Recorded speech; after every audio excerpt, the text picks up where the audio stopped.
You just mentioned about the possibility of the Russia's collapse this year, and how can you assess the possibility of Russia's collapse not only from an economic point of view, but also from a point of view of Vladimir Putin's regime and his weakness inside Russia, as Reuters reported that Russian allies would like to see the peaceful settlement of the war because Russia's economy is in a free fall right now, and also the representatives of the big business would like to see a ceasefire deal.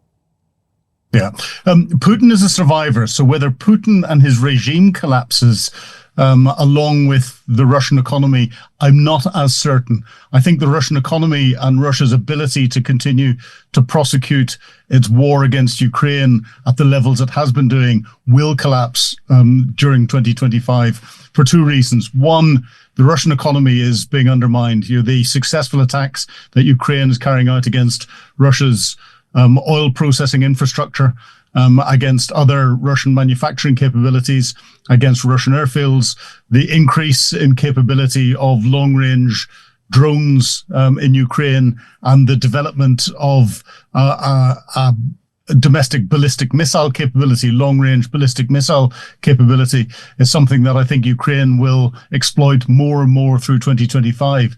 That is having a massive economic impact on Russia. Alongside that economic impact, the shortage of personnel, either to go into the factories and try and increase manufacturing output, or to join the military and to fight in the front line, is causing Putin very, very real political headaches.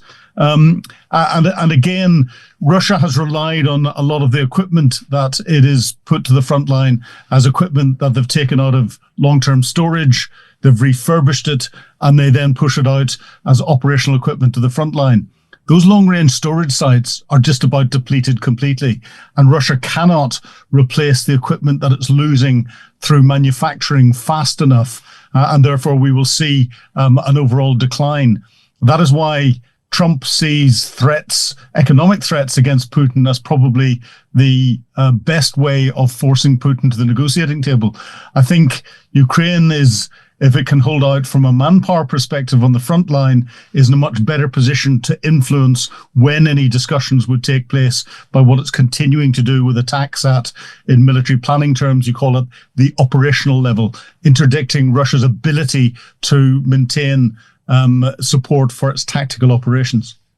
Let's cover also another humiliating defeat for Vladimir Putin and also Kim Jong-un.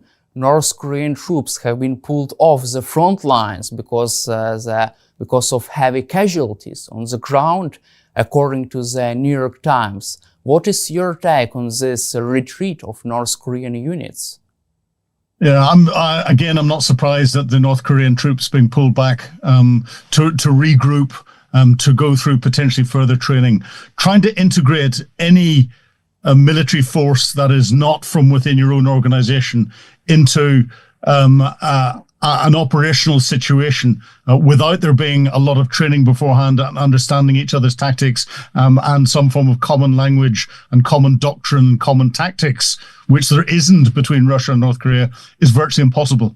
And for Russia to try and do that, it shows how desperate they are. North Korea, their troops are very good at the very low level tactical tactics. They know how to fire their weapons accurately. They are quite fit.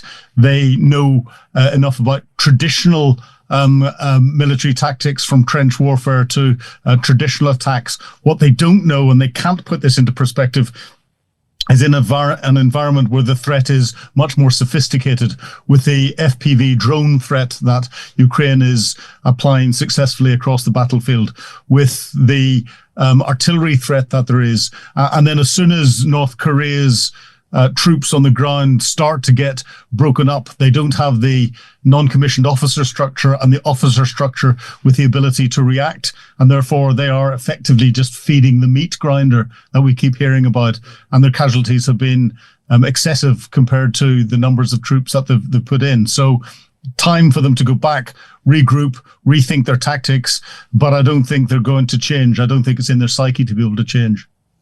Also, Vladimir Putin faces another humiliation in Syria. Recently, there were talks, according to Reuters, between Russian delegation and the new Syrian government delegation. Russia tried to negotiate to keep its military bases in Syria. However, Russian side has failed to do so because the new Syrian government asked Russia to rebuild trust with Syria throughout compensation, reconstruction, and recovery. And also they asked to give up, to abandon Bashar al-Assad, to bring him back home to Syria.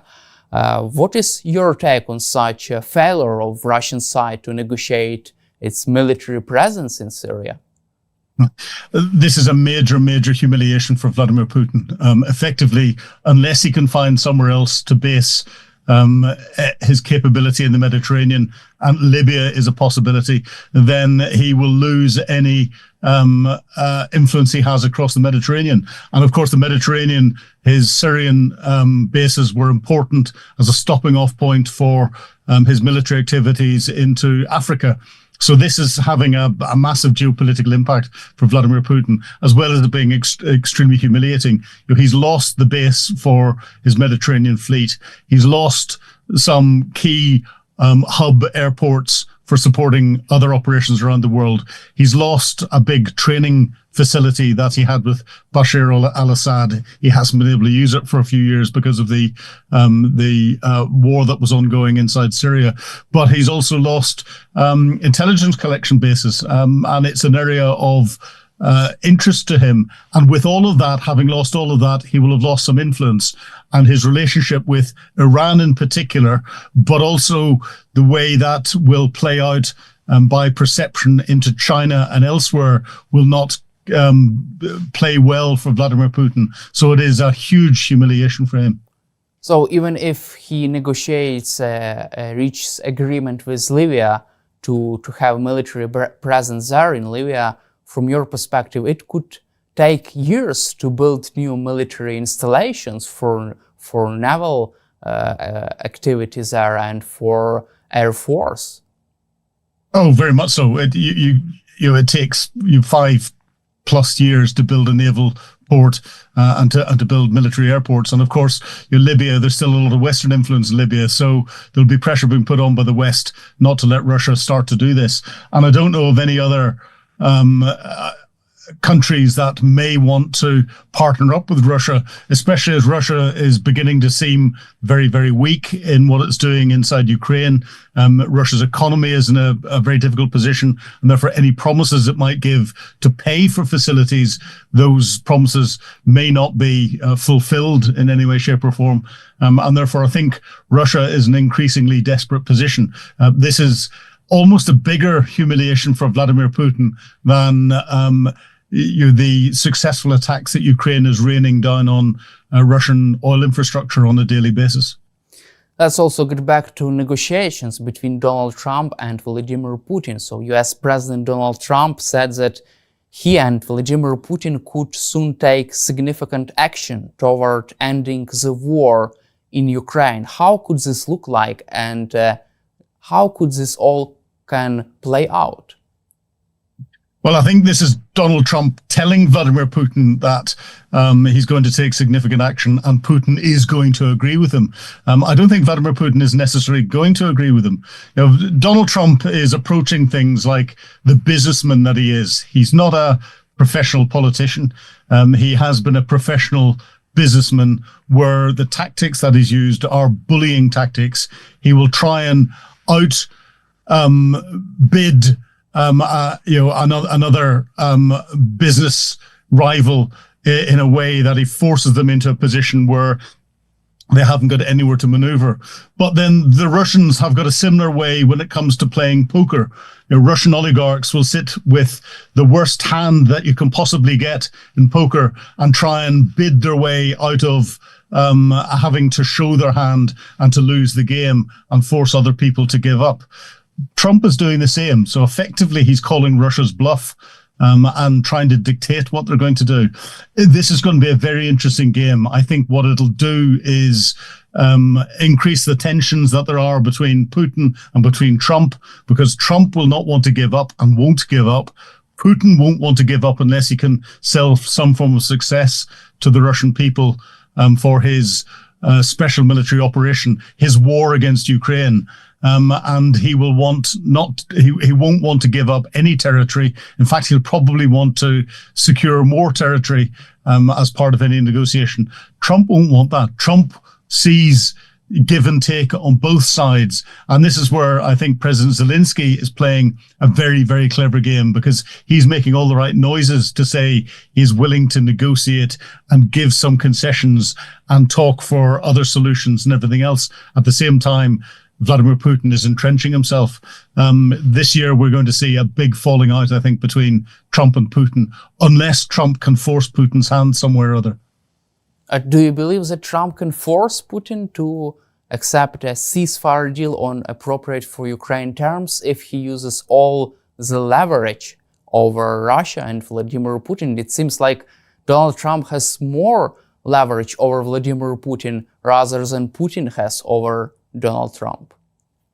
Oh, Trump has an awful lot more leverage. It all depends on how much pain Putin wants to accept before he will roll over. And I think, you know Russian psychology probably better than I do. Putin is willing to accept an awful lot of pain.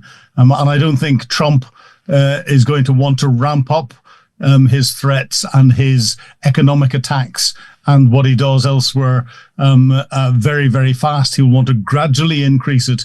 I think Putin has got an awful lot of survivability still left in him. So we are in an interesting time, especially as Trump is picking fights with lots of other countries around the world as well from an economic perspective. It's whether he's got the political capital, the time, the energy, the focus to look at all of these different economic fronts at once, because he'll be seeing Russia merely as an economic front, as something that he wants to try and deal with as quickly as possible.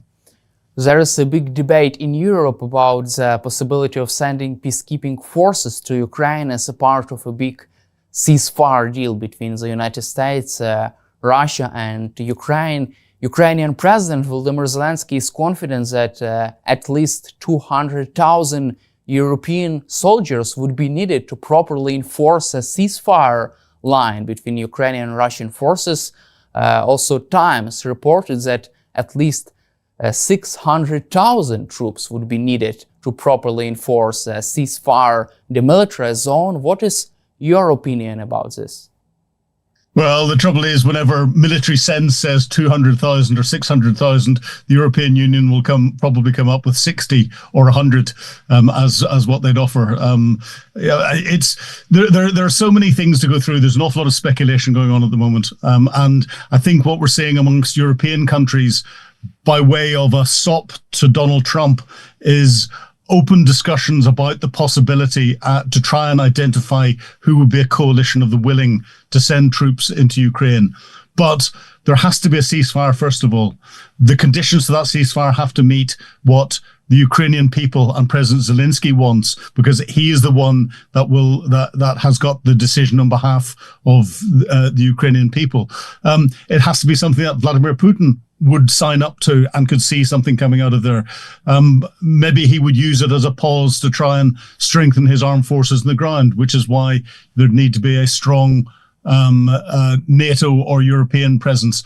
But I don't think Vladimir Putin would accept there being a NATO or a coalition of the willing if it was made up of primarily NATO countries' presence on the ground inside Ukraine. So that in itself could be a barrier to any form of peace agreement. So I think what we're seeing is political discussion, testing what we say in the UK is testing the waters, dipping your big toe into the water to see if it's too hot, to try and see where the discussion will go in a public domain that will then help inform the politicians to decide what they can do privately, and also to try and suggest to Donald Trump that Europe is willing to become more proactive in any solution that there will be with Ukraine. But we're a long way off that at the moment, I think.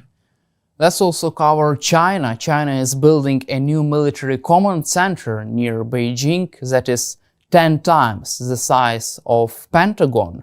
According to the US intelligence official, Do you see this as another indication that China is getting ready for a war against Taiwan and against, for example, the United States? Really quite simple. I'm giving a presentation to the British military tomorrow. On one of my slides, and it says China is preparing for war. Full stop. It doesn't mean that there's going to be a war, but it's preparing, and it's preparing hard. It's preparing its military.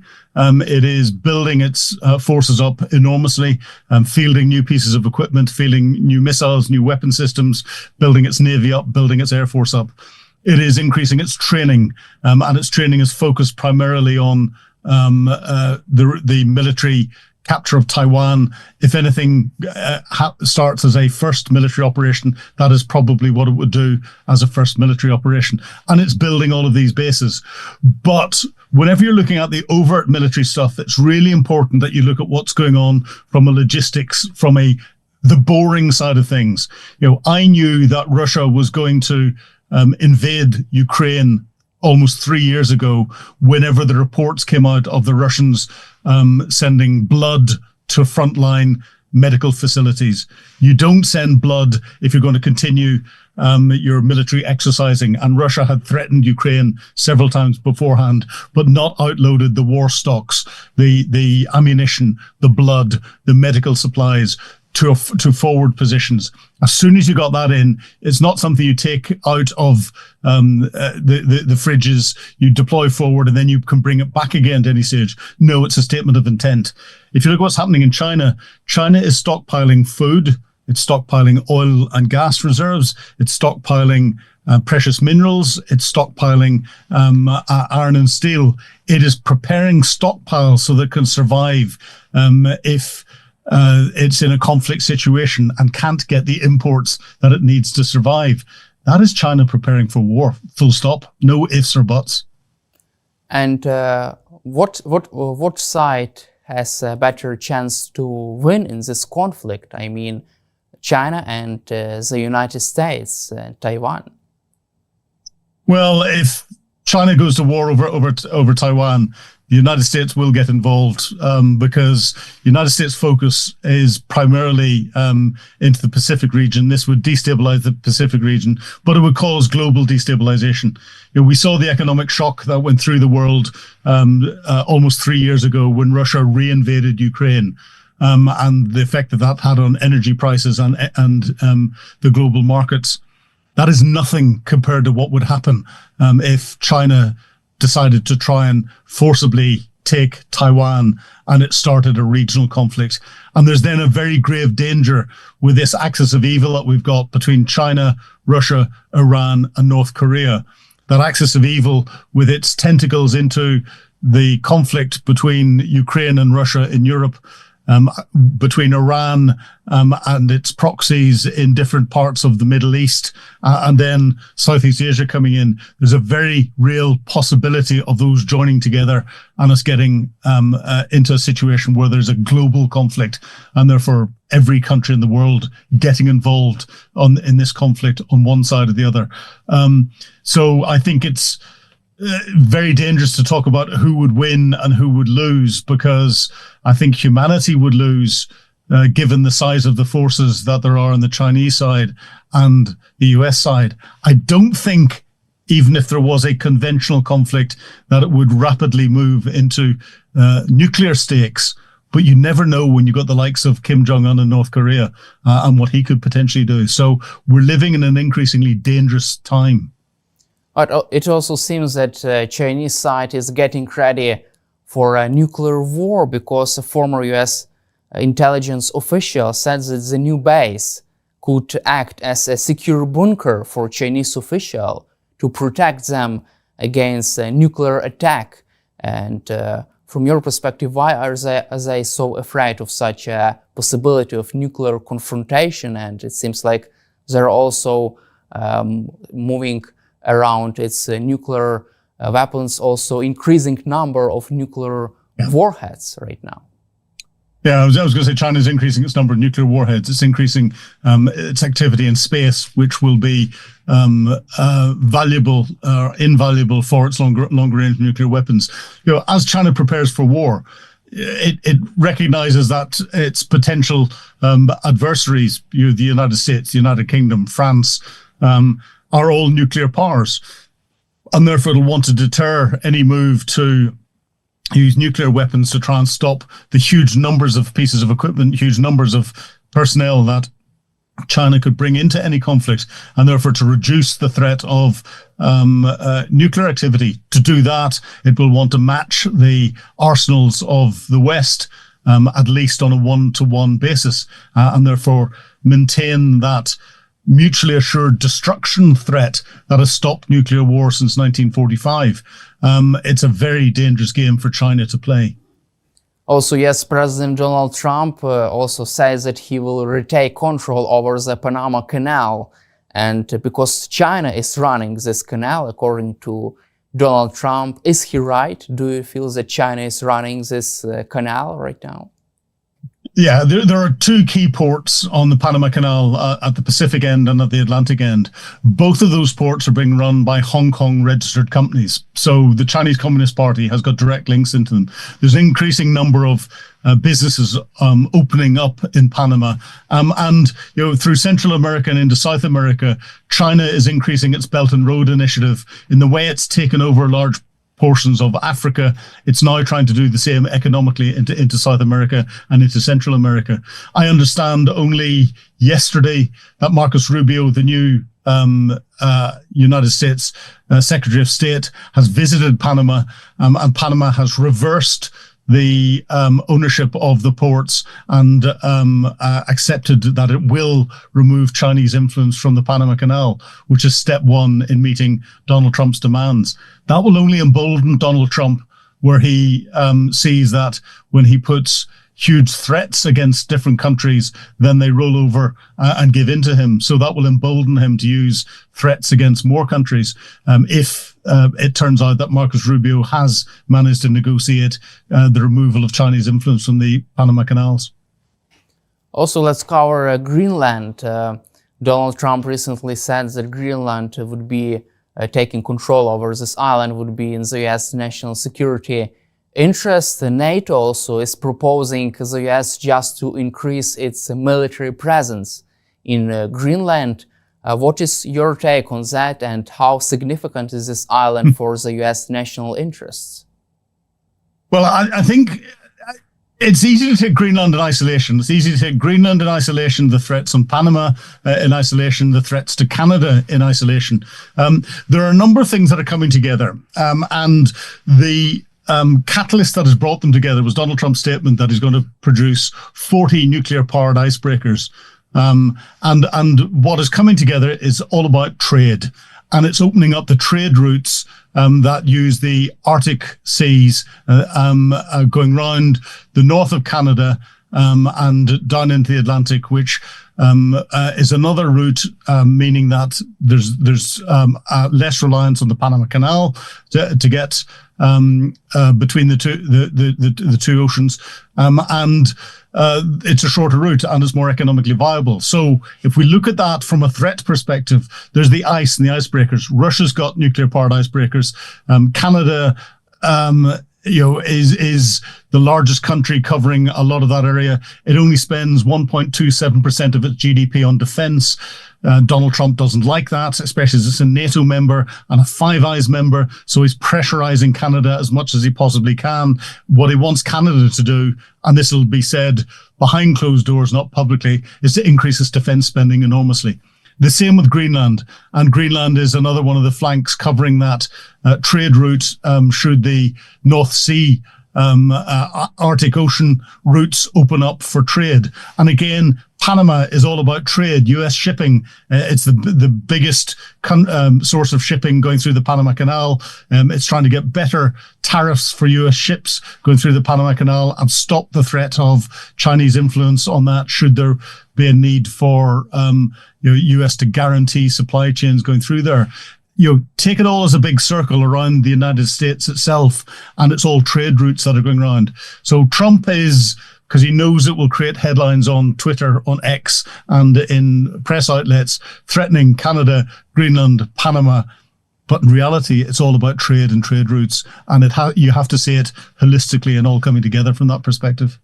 And my last question for you, do you feel that the United States with Donald Trump in the White House is becoming more powerful around the globe rather than during President Biden's presidency? Yes, I think it is definitely more powerful around the globe, primarily because Donald Trump is completely unpredictable. And the last thing the wider geopolitical community like when it comes to dealing with countries, especially such powerful countries as the United States, is unpredictability. Joe Biden was predictable. He did nothing. He forgot things. He would always find the solution that didn't upset anyone in dealing with things. Trump is a disruptor. He was a disruptor in business.